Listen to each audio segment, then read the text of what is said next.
Bahujan Samaj party जिंदाबाद जिंदाबाद Bahujan Samaj party जिंदाबाद जिंदाबाद बहुजन समाज पार्टी जिंदाबाद जिंदाबाद बहुजन समाज पार्टी जिंदाबाद जिंदाबाद बहन कुमारी मायावती जी जिंदाबाद जिंदाबाद बहन कुमारी मायावती जी जिंदाबाद जिंदाबाद बीएसपी की क्या पहचान, नीला झंडा हाथी निशान, बीएसपी की क्या पहचान, नीला झंडा हाथी निशान। बहुजन समाज पार्टी जिंदाबाद, बहन कुमारी मायावती जी जिंदाबाद, बहन कुमारी मायावती जी जिंदाबाद,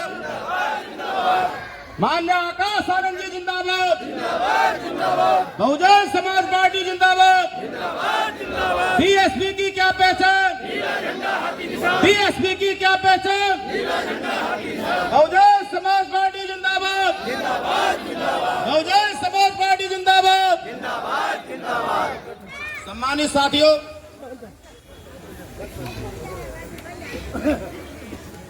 सम्मानित साथियों, आपके बीच में बड़े ही आदर और सम्मान के योग्य बहुजन समाज पार्टी के राष्ट्रीय महासचिव, उत्तर प्रदेश में 135 विधानसभा देख रहे 6 मंडलों के कोऑर्डिनेटर, दिल्ली प्रदेश के प्रभारी, पूरे देश में बहुजन समाज पार्टी को मजबूत करने वाले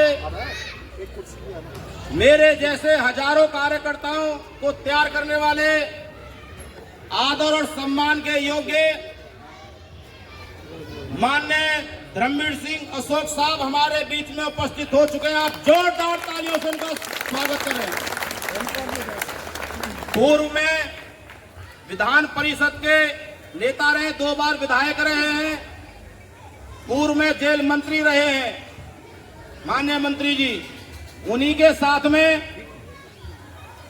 दिल्ली प्रदेश में जिन्होंने मान्यवर साहब काशीराम जी के साथ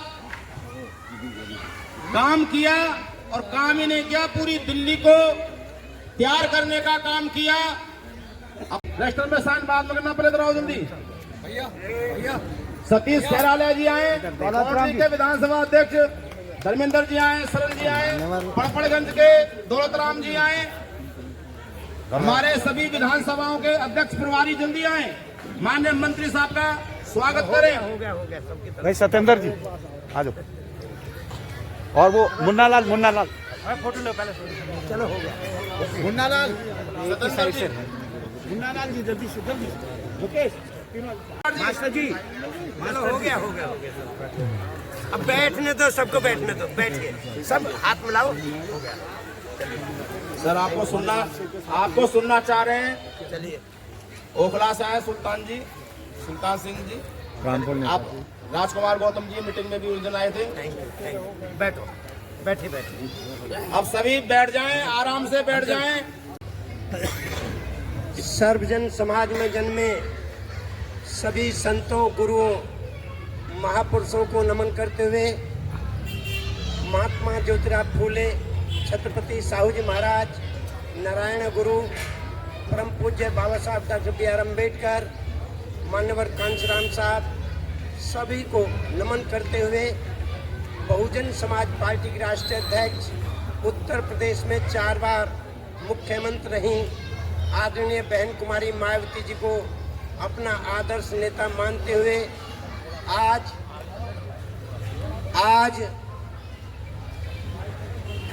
पटपड़गंज जिले की त्रिलोकपुरी विधानसभा क्षेत्र में बहुजन समाज पार्टी की आज की इस मीटिंग में हमारे साथ मंच पर बैठे हुए देश के विभिन्न प्रदेशों में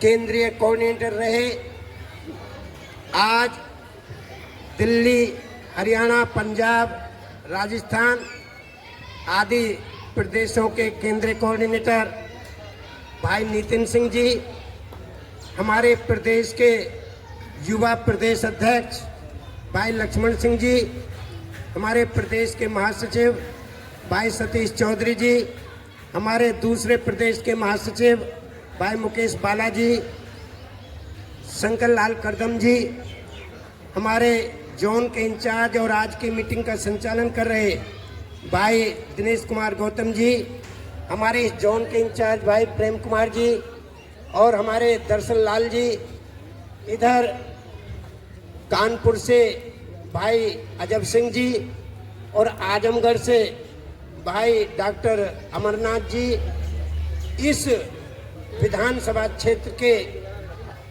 जिला प्रभारी भाई नंदलाल जी, विधानसभा क्षेत्र के अध्यक्ष भाई चंद्रभान जी, इस मीटिंग में उपस्थित नाम बहुत हैं, चेहरे भी देख रहा हूँ, नाम भी याद है। सभी बैठे, भाई ओपी गौतम जी बैठे हैं, भाई जुगल जाटव जी जिलाध्यक्ष बैठे हैं, हमारे सभी सम्मानित बुजुर्गण, नौजवान साथियों, सम्मानित महिलाएं, दोस्तों, साथियों, समय बहुत हो चुका है, 1:35 हो चुके हैं और आप लोग 11 बजे से यहाँ बैठे हैं, मुझे पता चला है। तो ज़्यादा समय नहीं लूँगा, मात्र 30 मिनट में मैं अपनी बात कहना चाहूँगा। वैसे आपको मूर्ख बनाना बहुत आसान काम है, लेकिन ये समझाना बहुत कठिन काम है कि आपका मूर्ख बनाया जा रहा। ये बड़ी समस्या है, बहुत बड़ी समस्या है। लोग मूर्ख बनाने में बहुत माहिर हैं, लेकिन ये समझाने में बहुत परेशानी है कि आपका मूर्ख बनाया जा रहा है। और ये मूर्ख 75 वर्षों से बनाया जा रहा है, 1-2 महीने नहीं, 1-2 साल नहीं, 75 वर्षों से।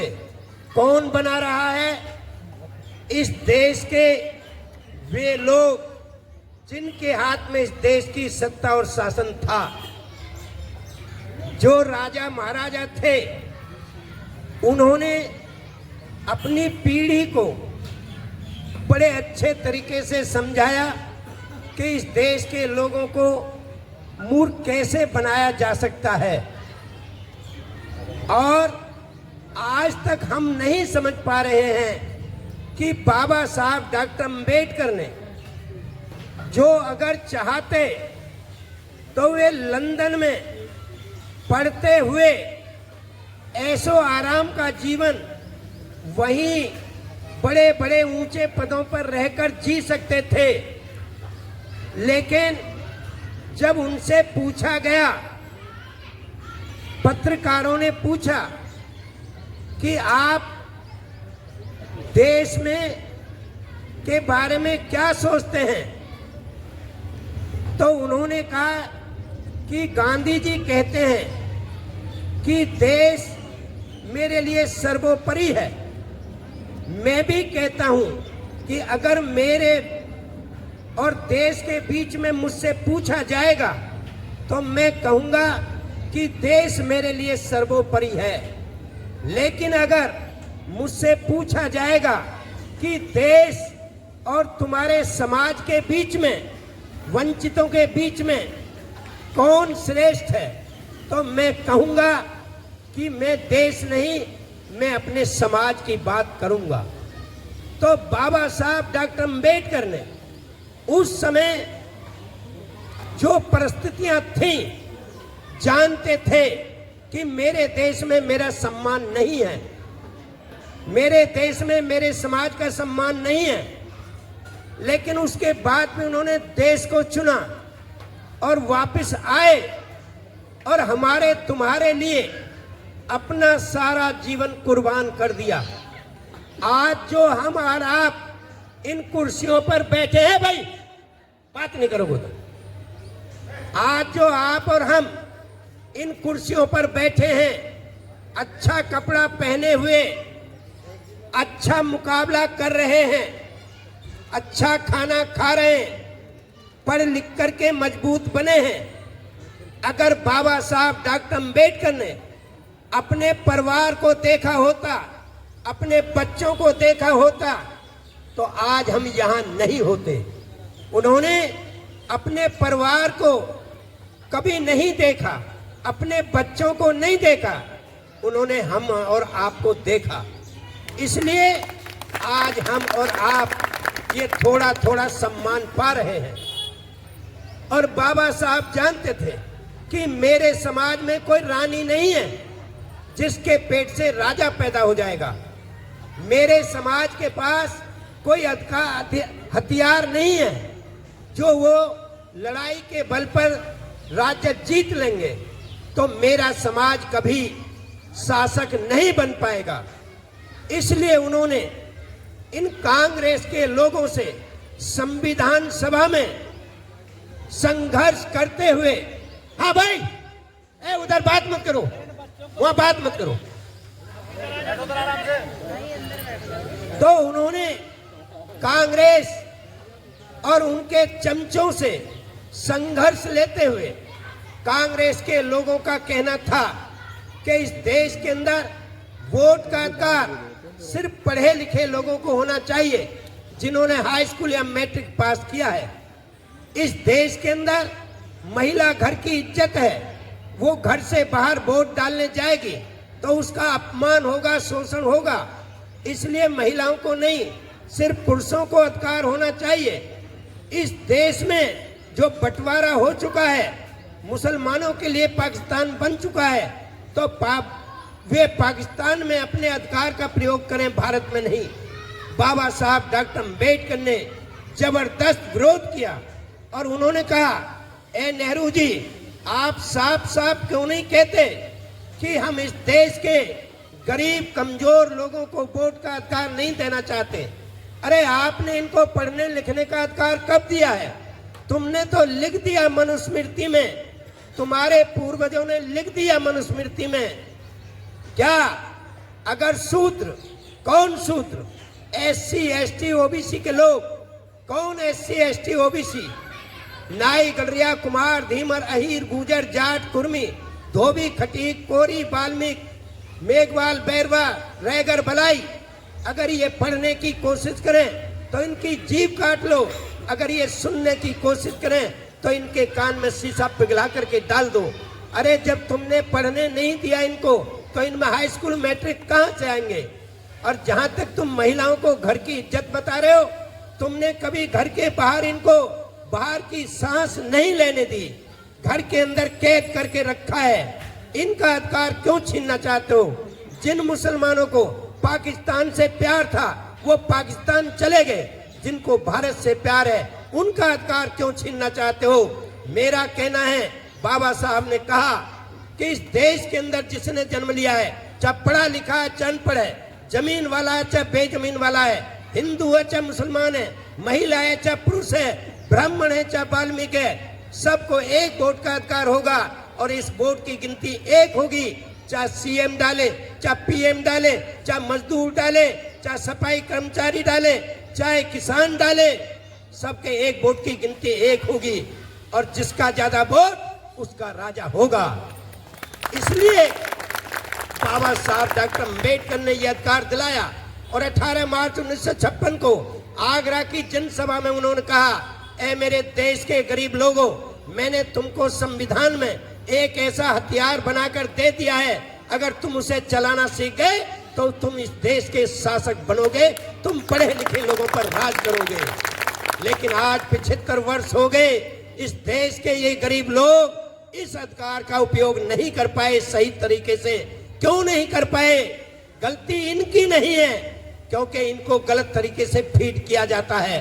लोग कहते हैं राजनीति बहुत गंदी, राजनीति में द्वेष पैदा होता है, राजनीति से लड़ाई होती है, राजनीति में हत्याएं हो जाती हैं।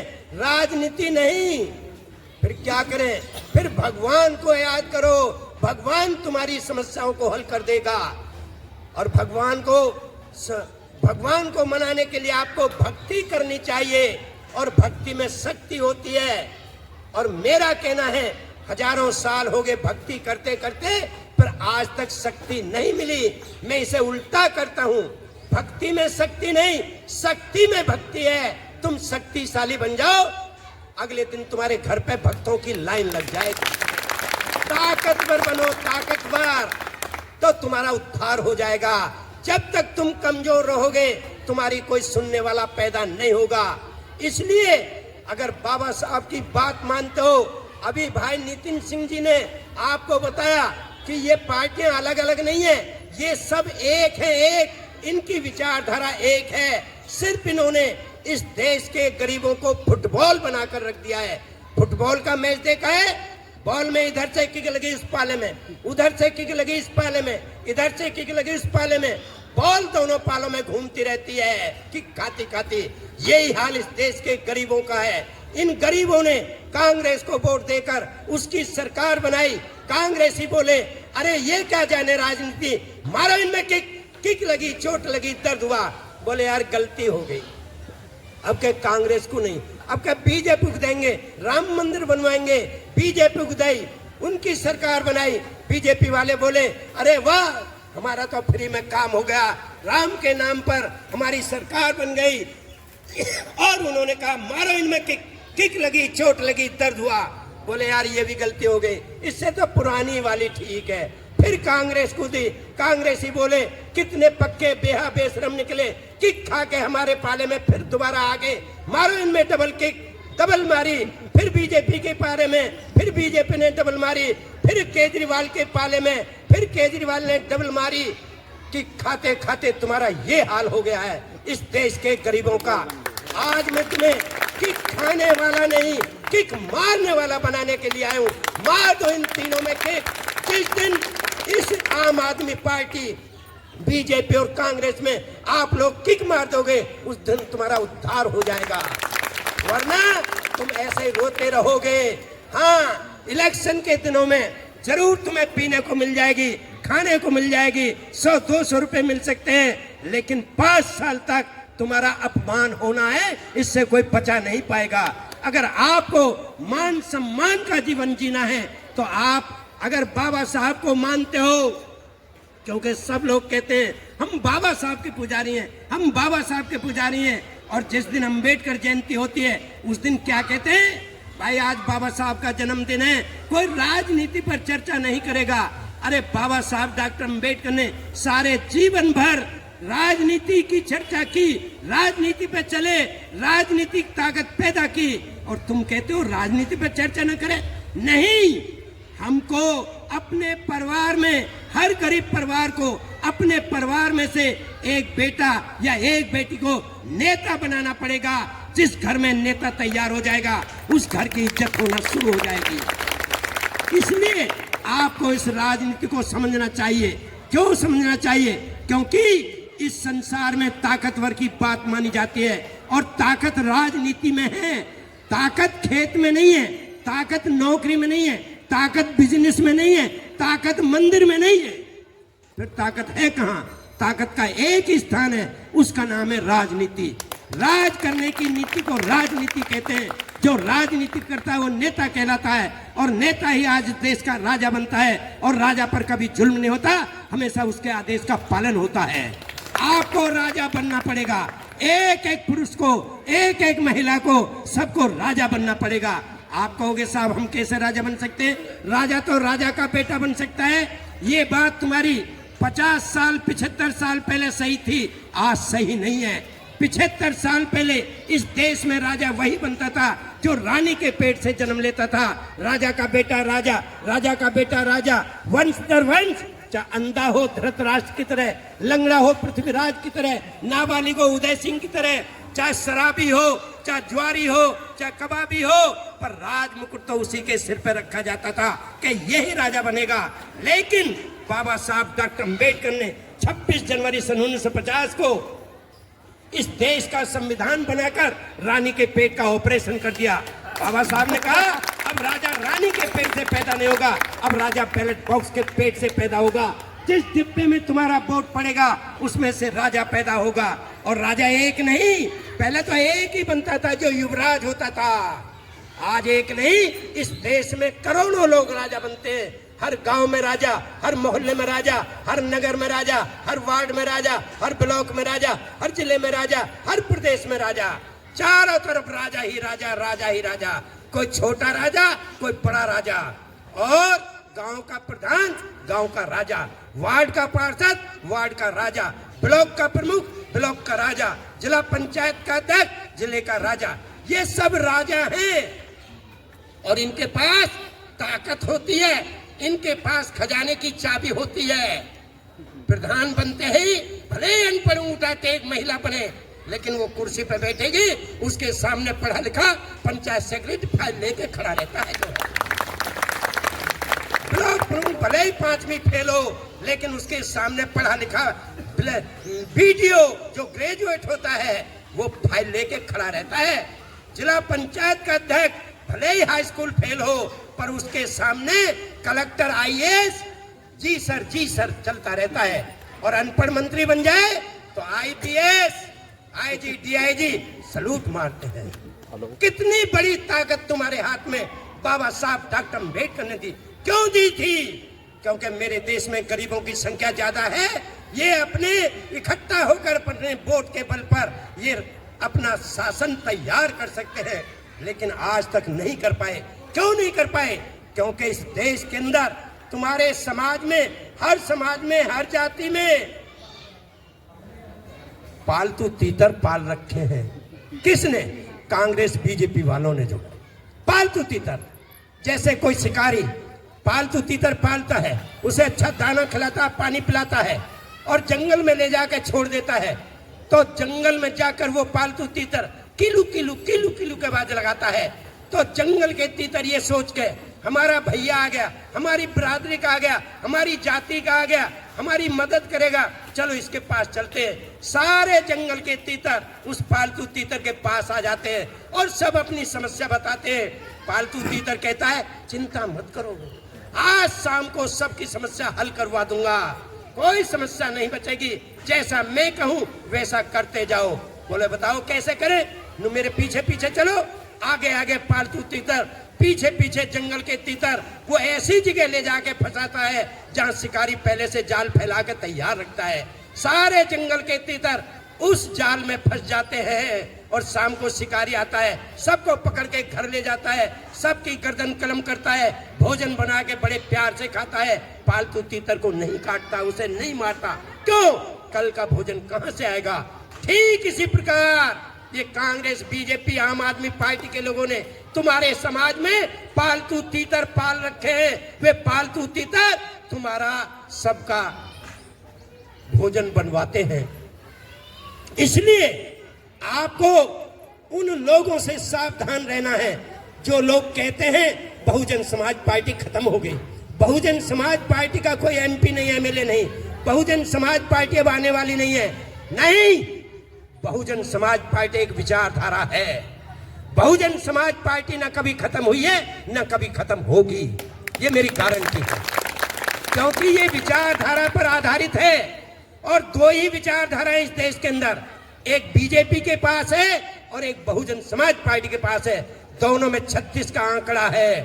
एक गैर बराबरी को बढ़ावा देती है और एक गैर बराबरी को समाप्त करना चाहती है। और बाबा साहब डॉक्टर अम्बेडकर ने 25 नवंबर 1949 को संविधान सभा में ये कहा था, ए मेरे देश के गरीब लोगों, ए मेरे देश के नागरिकों, जिस दिन इस देश का संविधान लागू होगा 26 जनवरी सन 1950 को इस देश के नागरिक दोहरे जीवन में प्रवेश कर रहे होंगे। एक तरफ राजनीति में समानता होगी, one man one vote one value, हर व्यक्ति को एक वोट का अधिकार होगा और उसे एक वोट की गिनती एक होगी। लेकिन दूसरी तरफ सामाजिक और आर्थिक क्षेत्र में लोग गैर बराबरी का जीवन जी रहे होंगे। एक व्यक्ति जाति के नाम पर बहुत बड़ा सम्मान पा रहा होगा, वहीं दूसरी तरफ दूसरा व्यक्ति जाति के नाम पर बहुत बड़ा अपमान सह रहा होगा। जैसे जैसे जाति ऊपर को उठती जाती है, सम्मान बढ़ता चला जाता है व्यक्ति का, और जैसे जैसे जाति नीचे को आती जाती है वैसे वैसे उस व्यक्ति का अपमान बढ़ता चला जाता है। इस देश के अंदर आर्थिक क्षेत्र में एक व्यक्ति अरबपति खरबपति बनकर ऐसो आराम का जीवन जी रहा होगा, वहीं दूसरी तरफ दूसरा व्यक्ति 2 वक्त के भोजन के लिए तड़प रहा होगा। जब तक इस देश की सरकार, स्वतंत्र सरकार, इस देश की ये सामाजिक और आर्थिक क्षेत्र की गैर बराबरी को बराबरी में परिवर्तन नहीं करती, तब तक इस देश की आजादी का कोई मतलब नहीं होगा। आज देश को आजाद हुए 75 वर्ष से ज्यादा हो गए।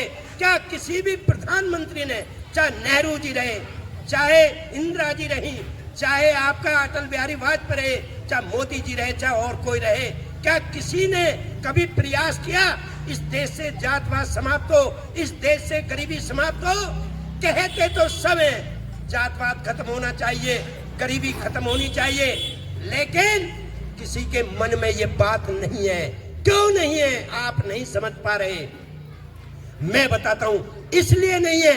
अगर उन्होंने जातवाद समाप्त कर दिया इस देश से, उन्होंने इस देश से गरीबी को समाप्त कर दिया, तो आप सब गरीब लोग, इस देश के गरीब लोगों का वोट ज्यादा है। और ये एक न एक दिन मान्यवर कांशीराम साहब के इस नारे को समझ जाएंगे, वोट हमारा, राज तुम्हारा नहीं चलेगा, नहीं चलेगा।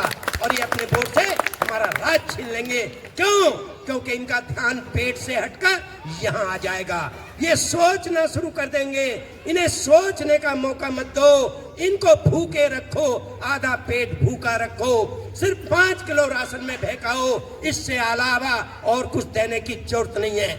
और इन्हें नशे में काम करते हैं तो इनको दारू पिलाते रहो, वो ही काफी है।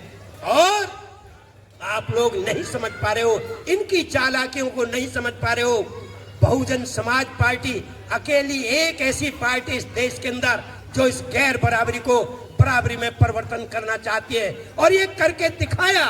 बहन कुमारी मायावती जी ने उत्तर प्रदेश के अंदर, देखो 4 बार की सरकार में अच्छे अच्छे गुंडे बदमाश जो गरीबों पर जुल्म करते थे, 1,61,000 गुंडों को जेल के अंदर बंद किया। वही बहन जी के शासन काल में, जो आज ये बीजेपी के शासन काल में, चाहे केजरीवाल के शासन काल में बलात्कार होते रहते, कोई सुनवाई नहीं होती, हत्याएं होती रहती हैं, कोई सुनवाई नहीं होती। बहन कुमारी मायावती जी ने उत्तर प्रदेश में जितनी भी ग्राम समाज की खाली जमीन थी, लाखों हेक्टेयर जमीन के पट्टे और कब्जे गरीब लोगों, भूमिहीन लोगों को दिए, कब्जे दिए। बहन कुमारी मायावती जी ने 35 लाख नौकरियां दी, और जो बच्चे SC, ST, OBC के मेरिट लिस्ट में आते थे उनको जनरल सीट पर नियुक्ति दी। क्या ये कर रहे हैं? इन्होंने तुम्हारी सारी शिक्षा समाप्त कर दी, इन्होंने तुम्हारे रोजगार समाप्त कर दिए, सब कुछ तो बेच दिया। क्या बचा है अब?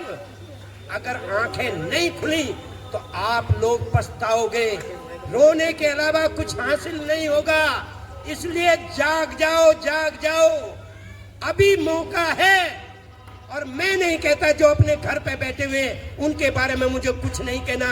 जो इस मीटिंग में आए हैं, आपके सीने में दर्द है, मैं जानता हूँ आपके सीने में दर्द है, और इस दर्द को मिटाने के लिए आप लोग इधर आए हो। और यदि ये सीने में दर्द है तो आज आपको यहाँ से प्रतिज्ञा करके उठ के जाना पड़ेगा। अगर आपको मेरी बातों में दम दिखाई देता है, मैंने जितनी बात कही है, अगर एक भी गलत है, एक भी झूठी है, तो कोई हाथ मत उठाना, और यदि सच्ची है तो हाथ उठा के बताओ कि हाँ ये सच्ची है। तैयार हो? तैयार है तो फिर आज प्रतिज्ञा करो। मैं ज्यादा नहीं कहता, ये नहीं कहता कि आप घर छोड़ दो, आप नौकरी छोड़ दो, रोजगार छोड़ दो, नहीं। आपके पास जो सुबह और शाम का समय बीतता है, उसमें 10-10 लोग अपने हाथों में झंडे लेकर हर गली में निकल पड़ो कि अब हम जाग चुके हैं। अब यहाँ पर न आम आदमी पार्टी, ना कांग्रेस, ना बीजेपी, हम तीनों को हराएंगे और बहुजन समाज पार्टी को जिताएंगे, फिर लोकप्रिय को हम जिताएंगे। आप लोग जितने लोग बैठे, आप में से अगर 20 नौजवान तैयार हो गए, और जैसा कि मुझे भाई दर्शन लाल जी ने बताया कि इन्होंने अच्छे अच्छे नौजवान युवकों को तैयार कर लिया है और वे लोग निकल पड़े हैं मैदान में, तो मैं उन लोगों से कहना चाहता हूं कि समझ जाओ, जो चमचागिरी कर रहे कांग्रेस, बीजेपी, आम आदमी पार्टी की, वो समझ जाओ। कोई बात नहीं, गलती हर किसी से हो जाती है, भूल हर किसी से हो जाती है, लेकिन समय पे जाग जाए तो वो भूल नहीं कहलाती। इसलिए तुम्हारा घर बहुजन समाज पार्टी है, तुम्हारा घर कांग्रेस, बीजेपी, आम आदमी पार्टी तुम्हारे घर नहीं है। वहां तुम्हें इज्जत नहीं मिलेगी। पूछना जितने भी एमएलए एमपी हैं 80% इसी पाठशाला में पढ़ के गए हैं। कहते तो हैं कि हाँ हम एमएलए तो हैं, पर भाई जो बात बीएसपी में है वो यहाँ नहीं है। वहाँ सम्मान नहीं है, वहाँ कोठी कुठला सब तुम्हारे पर हाथ मत लगाना, कोई समाज की बात मत करना, कोई अपने लिए तो कुछ भी कर लो पर समाज की बात मत करना। और बहुजन समाज पार्टी में ये सिद्धांत है कि अपने बारे में मत सोचना, समाज के बारे में सोचना। अगर समाज तैयार है तो तुम भी तैयार हो।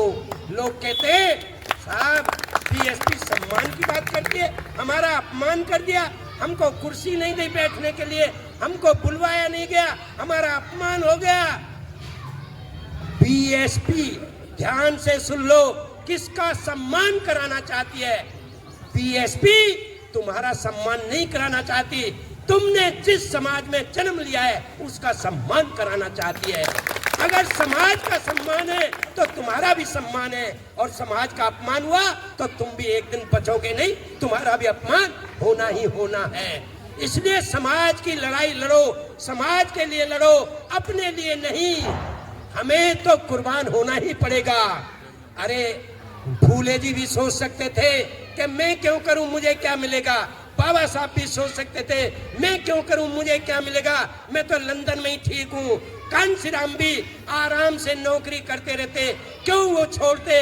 लेकिन उनके सीने में दर्द था कि मुझे अपने समाज के लिए जीना रहना है, जीना है तो समाज के लिए कुछ करके जाना है। और याद रखना, रसगुल्ला खाने वालों को कोई याद नहीं किया करता, जो त्याग करते हैं, जो संघर्ष करते हैं, जो कुर्बानी करते हैं, उनको हमेशा याद किया जाता है। आज बाबा साहब हमारे प्रदेश के नहीं, हमारे जिले के नहीं, हमारी जाति के नहीं, फिर भी हम जय जयकार करते हैं। कांशीराम हमारे जिले के नहीं, हमारे गांव के नहीं, हमारी जाति के नहीं, फिर भी हम जय जयकार करते हैं। क्यों करते हैं? क्योंकि उन्होंने गरीबों के लिए, समाज के लिए लड़ाई लड़ी, इसलिए उनको याद किया जाता है। इसलिए आप लोग भी, जो लोग त्याग करेंगे, कुर्बानी देंगे, उनको याद किया जाएगा। और आज ये सोच करके जीवन जीना है कि हमारे मरने के बाद कितने लोग, कितने दिन तक, कितने एरिया में हमें याद करेंगे, तो आपका जीवन है। वरना तो ये तो बच्चे पालना, घर पालना, ये तो जानवर भी करते हैं। आदमी कर ले कौन सी बात है, खूब बड़ी बिल्डिंग बना लो, खूब ऐसा आराम का जीवन जी लो, लेकिन कोई तुम्हें माफ नहीं करेगा। आज आपको इस समाज के लिए संघर्ष करना है, समाज के लिए अपनी जीवन को कुर्बान करना है, तुम्हारा उद्धार हो जाएगा।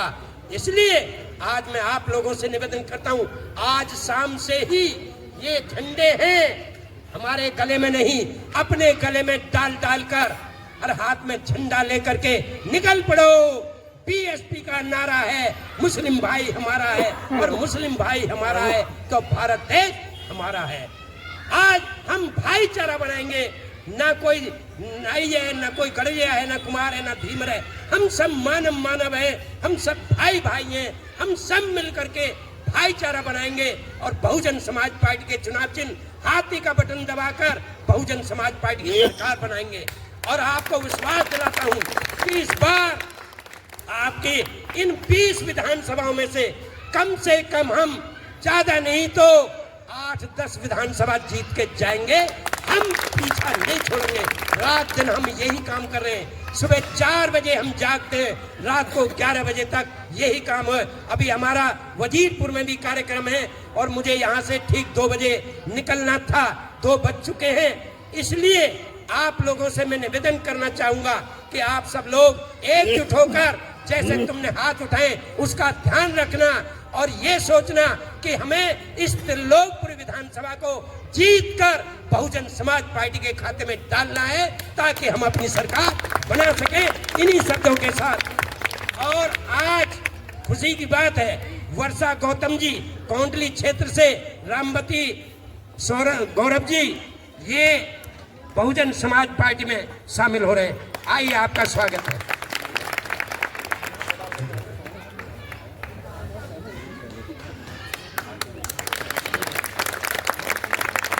बहुजन समाज पार्टी जिंदाबाद, और की बहुजन समाज पार्टी जिंदाबाद, बहुजन समाज पार्टी जिंदाबाद।